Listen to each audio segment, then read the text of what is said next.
ਦੱਸਿਆ ਵੀ ਉਹ ਬੋਲਦੀ ਸੀ ਇਹਨਾਂ ਨਹੀਂ ਸਾਡੇ ਦੱਸਿਆ ਵੀ ਉਹ ਬੋਲਦੀ ਸੀ ਪਈ ਦੇਖਣੀ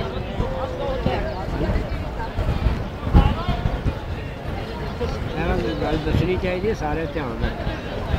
ਨਾਲ ਪਤਾ ਨਾ ਪਤਾ ਨਹੀਂ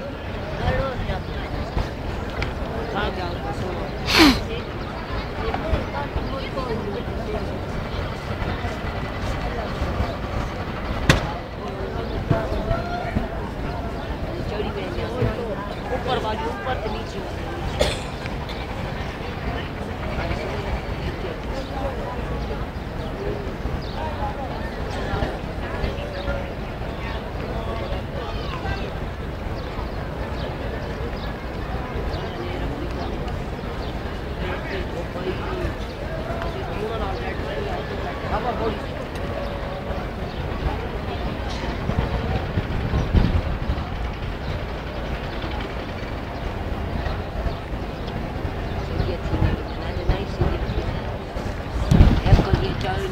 ਕਿਸੇ ਇੱਕ ਦੂਜੇ ਦੇ ਵਿੱਚ ਫਸਦੀ ਨਹੀਂ तरीके से लगे हुए हैं ऊपर बाजू लेने ना तो एक जी खराब